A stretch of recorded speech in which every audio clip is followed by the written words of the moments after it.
অলৌকিক কথা ব্লগে তোমাদের জানাই অনেক অনেক স্বাগত। আজ আমরা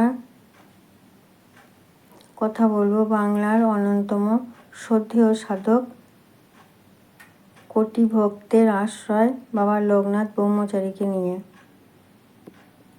কে ছিলেন এই লোকনাথ বাবা? কেন আজও মানুষ বিপদের সময় উচ্চারণ করেন, রণে বনে জলে জঙ্গলে যখনই বিপদে পড়িবে আমাকে স্মরণ করিবে, আমি রক্ষা করিব। আজকের ভিডিওতে আমরা জানব লোকনাথ পূজা 2026-এ কবে, পূজার শুভ সময় ও তিথি, বাবা লোকনাথের জন্ম ও তপস্যার অলৌকিক কাহিনী, কেন তাকে জীবন্ত শিব বলা হয়, লোকনাথ পূজার মাহাত্ম্য, কীভাবে বাড়িতে সহজে পূজা করবেন এবং বর্তমান যুগে বাবা লোকনাথের শিক্ষার গুরুত্ব। ভিডিওটি শেষ পর্যন্ত দেখুন, কারণ শেষের দিকে আমি বলবো এমন একটি ঘটনা যা আজও অসংখ্য ভক্তের মনে গভীর বিশ্বাস জাগিয়ে তোলে। 2026 সালে বাবা লোকনাথের পূজা বাংলার জ্যৈষ্ঠ মাসে বিশেষভাবে পালিত হয়। সাধারণত 19শে জ্যৈষ্ঠ বাবা লোকনাথের আবির্ভাব তিথি হিসাবে পালিত হয়। বাংলা পঞ্জিকা অনুযায়ী এই তিথি পশ্চিমবঙ্গ ও বাংলাদেশের লক্ষ লক্ষ ভক্ত উপবাস ও পূজা ও নাম স্মরণ করেন। 2026 সালে সম্ভাব্যভাবে লোকনাথ পূজা পালিত হবে জুন মাসের প্রথম সপ্তাহে। তবে অঞ্চলভেদে এবং বিভিন্ন পঞ্জিকার গণনায় সময়ে সামান্য পার্থক্য হতে পারে, তাই আপনারা স্থানীয় পঞ্জিকা বা মন্দিরে ঘোষিত সময় অবশ্যই দেখে নেবেন। এই দিন ভোরবেলায় স্নান করে সাদা বা গেরুয়া বস্ত্র পরে ফল, বাতাসা, নারকেল, কলা ও প্রদীপ দিয়ে বাবা লোকনাথের পূজা করা অত্যন্ত শুভ বলে মনে করা হয়। 1730 খ্রিস্টাব্দে বর্তমান পশ্চিমবঙ্গের উত্তর 24 পরগনায় কচুয়া গ্রামে জন্মগ্রহণ করেন বাবা লোকনাথ ব্রহ্মচারী। তার পিতার নাম ছিল রামনারায়ণ ঘোষাল এবং মাতা ছিলেন কমলা দেবী। ছোটবেলা থেকেই লোকনাথ ছিলেন অত্যন্ত শান্ত, ভক্তিময় এবং ঈশ্বর চিন্তায় নিমগ্ন।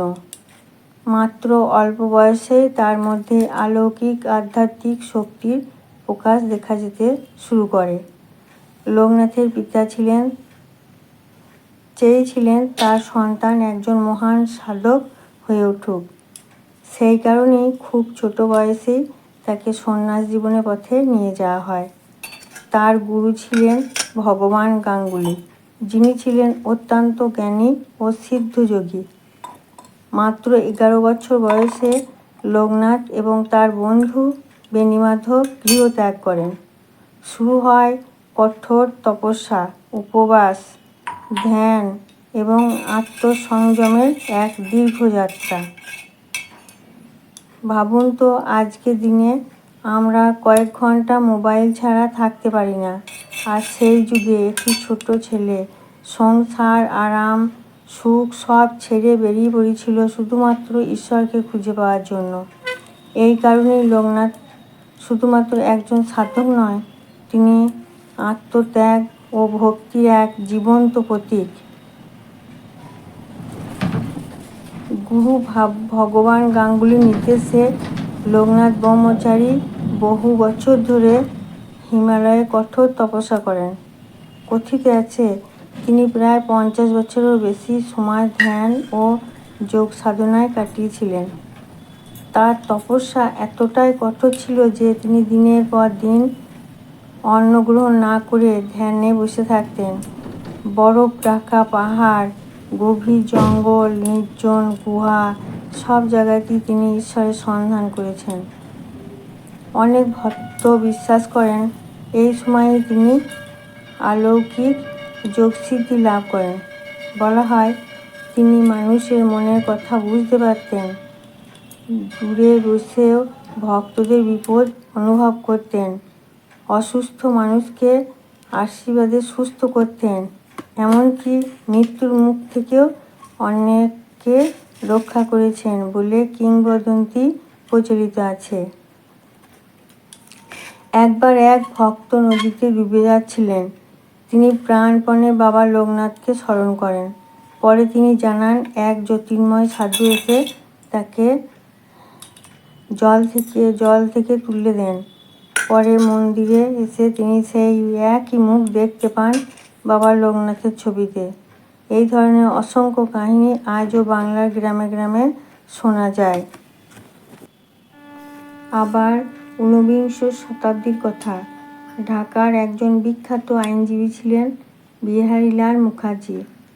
তিনি ছিলেন বাবা লোকনাথের একনিষ্ঠ ভক্ত। একদিন তিনি নৌকায় করে একটি বিশাল নদী পার হচ্ছিলেন। হঠাৎ আকাশ কালো মেঘ ঢেকে গেল। শুরু হলো প্রবল ঝড় ও বজ্রপাত। নদীর ঢেউ এতটাই ভয়ঙ্কর উঠল যে নৌকাটি প্রায় উল্টে যাওয়ার উপক্রম।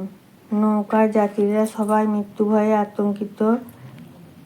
কেউ ঈশ্বরের নাম জপ করছেন, কেউ সে প্রার্থনা করছেন। সেই সংকটময় মুহূর্তে বিহারীলাল মনে পড়ল তার প্রিয় গুরু বাবা লোকনাথের অমর বাণী। যখনই বিপদে পড়িবে, সমুদ্রের মাঝে, যুদ্ধক্ষেত্রে কিংবা গভীর অরণ্যে, আমাকে স্মরণ করো, আমি তোমাকে রক্ষা করব। বিহারীলাল চোখ বন্ধ করে প্রাণ ভরে ডাকতে লাগলেন, বাবা লোকনাথ, আমাকে রক্ষা করুন। সেই সময় বহু দূরে বরাদি আশ্রমে বাবা লোকনাথ ভক্তদের সঙ্গে বসেছিলেন। হঠাৎ তিনি পাশে থাকা এক শিষ্যকে বললেন, আমার ভক্ত বিপদে পড়েছে, সে আমাকে ডাকছে, আমাকে এক্ষুনি যেতে হবে।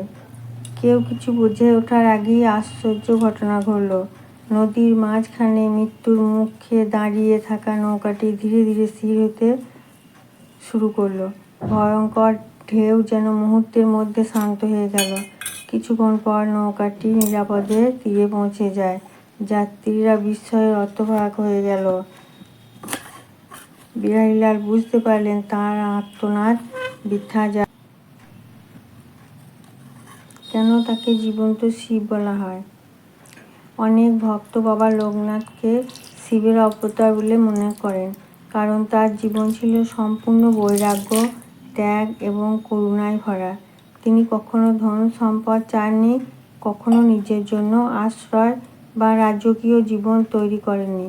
তিনি শুধুমাত্র মানুষের কল্যাণের জন্য নিজেকে উৎসর্গ করেছিলেন। তার মুখে সবসময় শোনা যেত, মানুষকে ভালোবাসো, ঈশ্বরকে পেয়ে যাবে। এই একটিমাত্র বাক্যের মধ্যেই লুকিয়ে আছে হিন্দু ধর্মের গভীর দর্শন। হিন্দু সংস্কৃতিতে গুরু বা সাধকের স্থান অত্যন্ত উঁচু, কারণ তারা মানুষকে অন্ধকার থেকে আলোয় নিয়ে যান, আর বাবা লোকনাথ ছিলেন সেই আলোর পথ প্রদর্শক।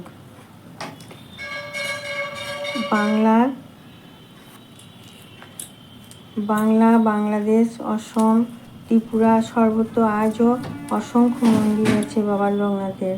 প্রতিদিন হাজার হাজার মানুষ তার কাছে প্রার্থনা করেন। লোকনাথ পূজার মাহাত্ম্য।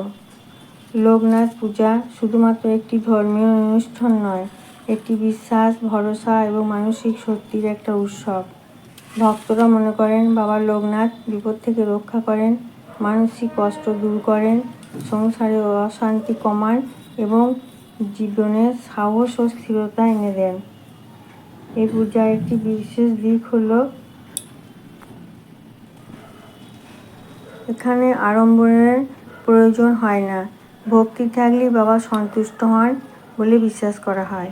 একটি প্রদীপ, কিছু ফুল আর ভক্তি ভরে নাম স্মরণ, এইটুকুই যথেষ্ট। বর্তমান যুগে মানুষ যত বেশি মানসিক চাপ, উদ্বেগ ও একাকিত্বে ভুগছেন, তত বেশি মানুষ আধ্যাত্মিকতার দিকে ফিরে যাচ্ছে। আর সেই কারণেই বাবা লোকনাথ আজও কোটি কোটি মানুষের আশ্রয়। কিভাবে বাড়িতে সহজে লোকনাথের পূজা করবেন? এবার জেনে নেওয়া যাক বাড়িতে খুব সহজভাবে কীভাবে লোকনাথ বাবার পূজা হবে। প্রথমে ঘর পরিষ্কার করে একটি স্থানে বাবা লোকনাথের ছবি বা মূর্তি স্থাপন করবেন। প্রদীপ জ্বালান, ধূপ দ্বীপ দিন, ফুল ও ফল নিবেদন করুন, গঙ্গা জল ছিটিয়ে স্থান পরিষ্কার করুন। অনেকে এই দিনে নিরামিষ ভোজন করেন এবং দরিদ্র মানুষকে অন্নদান করেন, কারণ বাবা লোকনাথ সবসময় মানব সেবাকেই সবচেয়ে বড় ধর্ম হিসাবে দেখিয়েছেন। পূজার শেষে পরিবারের সকলের মঙ্গল কামনা করে প্রার্থনা করুন। আধুনিক যুগে বাবা লোকনাথের শিক্ষা। আজকের পৃথিবীতে মানুষ প্রযুক্তিতে উন্নত হলেও মানসিকভাবে অনেক বেশি অস্থির হয়ে পড়েছেন। সম্পর্ক ভাঙছে, ধৈর্য কমছে, মানুষ ক্রমশ স্বার্থপর হয়ে উঠছে। এই সময়ে বাবা লোকনাথের শিক্ষা আমাদের নতুন করে ভাবাতে শেখায়। তিনি শিখিয়েছেন অহংকার ত্যাগ করতে, মানুষকে সাহায্য করতে, সত্য পথে চলতে এবং ঈশ্বরের উপর বিশ্বাস রাখতে। তিনি কখনো ধর্ম নিয়ে বিভেদ শেখাননি। তার কাছে সব মানুষ সমান ছিল। তাই লোকনাথ পূজা শুধুমাত্র হিন্দু ধর্মের একটি অনুষ্ঠান নয়, এটি মানবতার একটি শিক্ষা। শেষের অলৌকিক কাহিনী সমাপ্তি।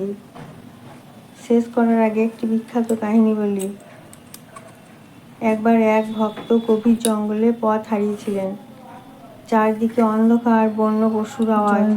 তিনি প্রাণ ভয়ে শুধু বাবা লোকনাথের নাম জপ করতে থাকেন। হঠাৎ এক বৃদ্ধ সাধু এসে তাকে নিরাপদ পথ বের করে দেয়। পরে তিনি ফিরে তাকিয়ে দেখেন সেখানে আর কেউ নেই। ভক্তদের বিশ্বাস, বাবা লোকনাথ আজও তার ভক্তদের রক্ষা করেন। তাই আজও বাংলার ঘরে ঘরে শোনা যায় জয় বাবা লোকনাথ। আপনারা যদি লোকনাথের ভক্ত হন তাহলে কমেন্টে লিখুন জয় বাবা লোকনাথ। ভিডিওটি ভালো লাগলে লাইক করুন, শেয়ার করুন এবং চ্যানেলটিকে সাবস্ক্রাইব করে বন্ধু হয়ে পাশে থাকুন। সবাই ভালো থাকবেন, সুস্থ থাকবেন।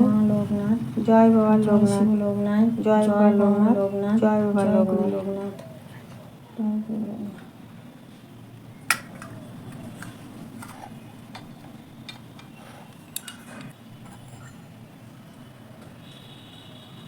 জয় বাবা লোকনাথ, জয় মা লোকনাথ, জয় ব্রহ্ম লোকনাথ, জয় গুরু লোকনাথ।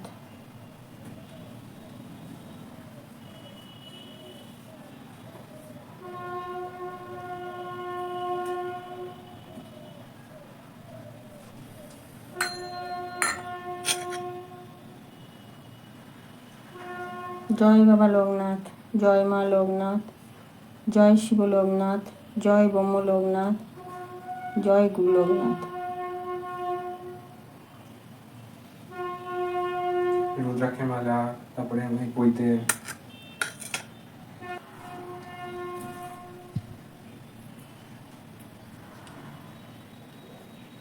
আজ কি বার?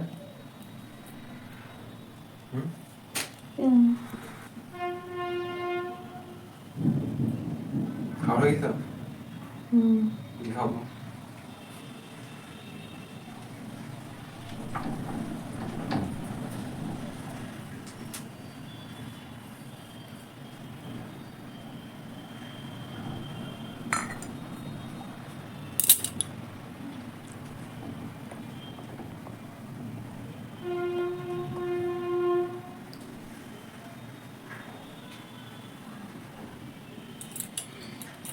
ছবি তুলে নেবে একটা।